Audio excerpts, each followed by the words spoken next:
Hey guys, it's time to check out the latest issue of GoClassics. Yes, we are now into issue 4, and there's a bit of a upmarket theme to this one, as it says prestige for pennies. And let's find out what's in this. So this is now out.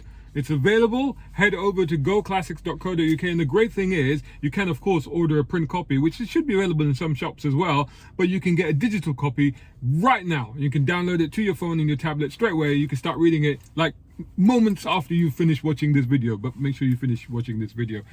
Anyway, let's check this out.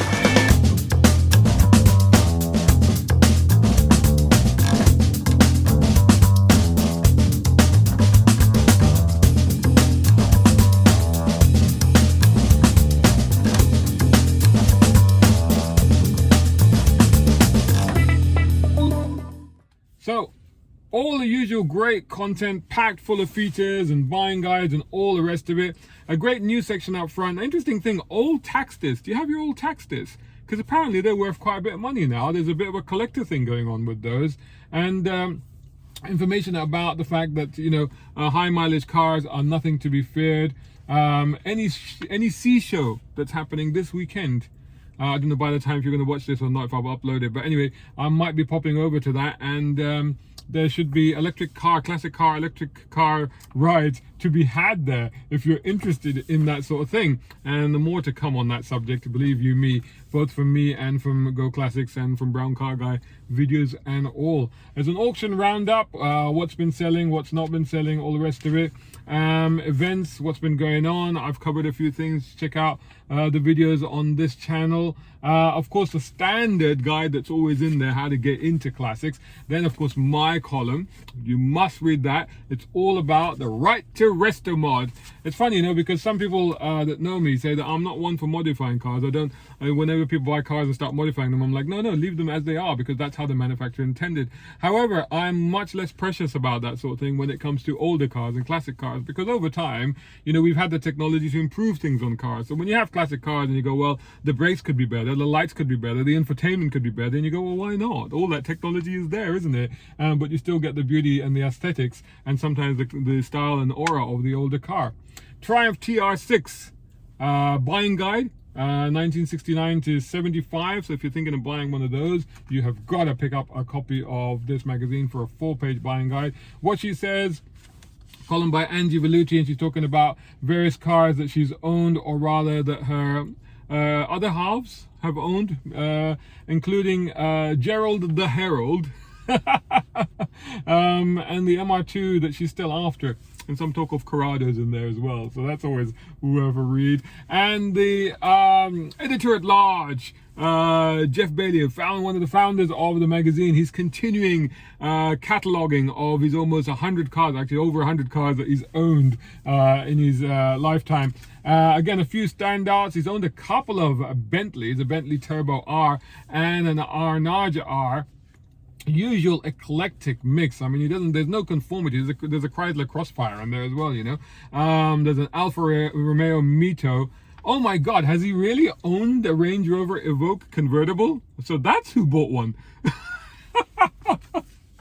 Oh no, nothing bad about that. Aston Martin DB11 V12. Ooh, can't argue with that one. Anyway, this is a column by one of the guys who's been a guest on the podcast series at GoClassics. It's Simeon Cattle of the Classic Project Shop. This is quite an interesting article, because there was stuff in here that I didn't know about the fact that even though older cars are tax exempt and MOT exempt, but if you make a change to them, if you modify them in some way, if you do that, then suddenly they are subject to MOT.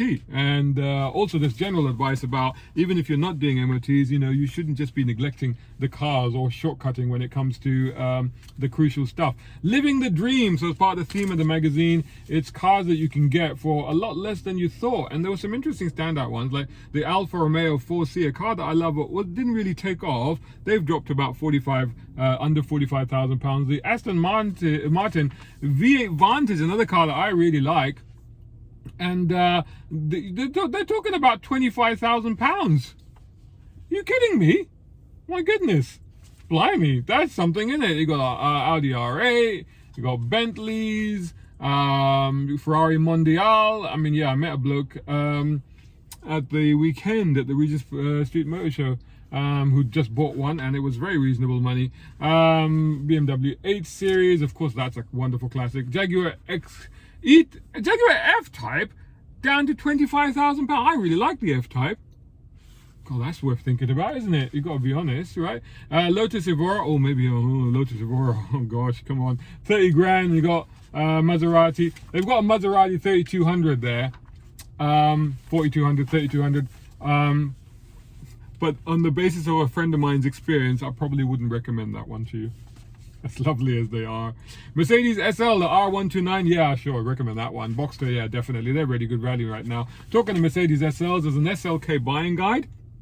So there you go. 96 to 2016. Definitely going to become classics, these for sure. But there's a lot of rough runs around as well. Playing Happy Families. This is like a retro comparison twin test of sort of dad saloons, that sort of thing. So you got, you know, Cortina there. You got, I mean, so it's just Ford versus Vauxhall sort of thing going on. And then you got the, you know, with the Triumph Dolomites and things like that.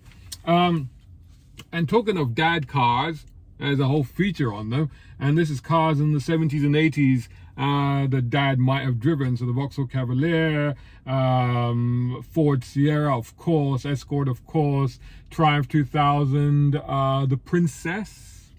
I always quite had a soft spot for the Princess, to be honest with you.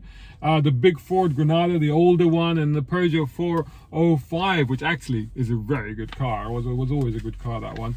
And then there's another buying guide. Actually, no, this is not buying guide. This is actually one of the features where they go back and they look at the critical comments that cars receive, because not all cars, not all classic cars were brilliant at the time. It's interesting, isn't it? Cars sometimes they age better than when they came out, and people start to appreciate them a little bit more afterwards. So the SL, although the SL was always a hit, let's be honest, it was always a Hollywood Boulevard cruiser, that one, wasn't it? So the R107.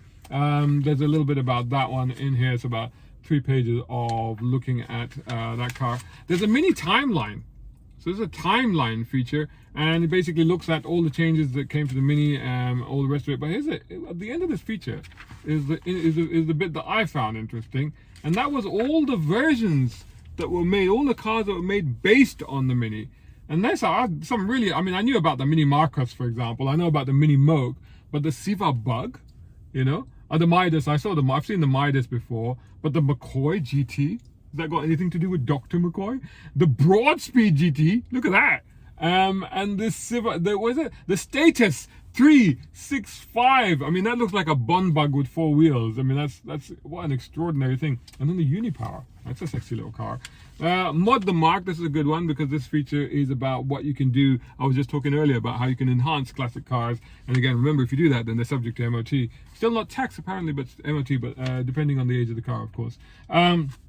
So this is all about what you can do to make the MG RV8 better than it was. But it's always going to have that charismatic Rover V8, isn't it? That's always going to be fun. Cleaning and detailing your car. BMW's designation system. So this is a feature that actually explains, you know, the E30. Mine was the E30. That's the one I owned. I did a 5 Series. What was the 5 Series that I owned? What would that have been then?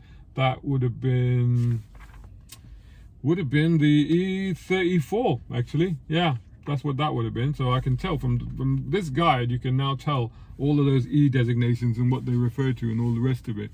Then you've got an owner's car. This is a Seat Panda. A Seat Panda. And apparently it's the only one in the UK. Wow. So that is quite extraordinary. And it's featured right here. So check it out. It's got a couple of pandas in the seats as well. Isn't that cute? Jaguar XJS buying guide, 75 to 95. Don't do this to me. I do like the XJS. I've always liked it ever since Ian Ogilvy's Saint. Who drove the white one. Very classy cars. You can get them. Oh God, what, £10,000 it says? Well, I'd spend a bit more than that, but yeah, I mean, even less actually you can get them for, but I think you want to spend at least 10,000 plus on it to get a good one that is not just going to be immediate trouble. but try and get a good restored one, really, so that you don't have the hassle and you just have the beauty and the elegance of the thing, which is really what you want, right? Crocs of Gold, and this is all about, we're going vintage. We're not modern classics. We're not classics even. We're going old school. We're going vintage. This is what this is about. This, of course, is inspired by the London to Brighton run, which happened this weekend. And this is the sort of cars that were on it. So these are early 1900s cars. Honestly, I don't know very much about these cars. I mean, exceptional machines, beautiful things, great to see them in action, wonderful to admire the people that take so much time and effort to look after them, to care for them, to drive them, and to dress up to drive them, which is brilliant. If you saw my coverage from Regent Street and also some pictures that I posted as well. So this is all about that, how you can get into that, what you need to know, even when the driving test, what you need to know how to drive them, you know. I drove a 20s Bentley blower once, and this is not like any normal car, I can tell you that much. After 5 minutes I was done. Ford Capri rebirths, if you like. Were there any? Well, apparently the Ford Probe wasn't it? It was meant to be the sort of modern Capri, but didn't quite do the thing. So there's a feature about the Ford Probe. There's more mechanical guidance and information there. Under the radar, so deals to look at. And Jeff's column was this month, I thought was well done, Jeff. I thought it was particularly good and particularly funny, because he was talking about the oddities of names that you encounter. You know, it started off with the AC Superblower, which when he Googled, it was, well, let's just say don't Google it. But then when he looked at some of the other names, like the Austin 7 Chummy, because you had to get chummy in it because it was so tiny and claustrophobic. And then some weird names from over in Japan, like the Daihatsu Naked, the Honda Life Dump, and the Mazda Bongo Brawny. Are you serious? How about the Dodge Swinger? Well, that was America. Volkswagen thing, which, as he says, it seems like a marketing cop-out. Nobody at Volkswagen come up with a proper name, so they didn't bother. It's just a Volkswagen thing. And this is a weird one. The Volugrafo Bimbo. I'm making no comment. I'm making no comment at all. They got specialists, focus on the specialists. This time it's Rees Bros Restoration. There you go, check them out. And then you've got Carcore, classic Carcore. And in the dock this month, the Austin Allegro. What do you feel about the Austin Allegro?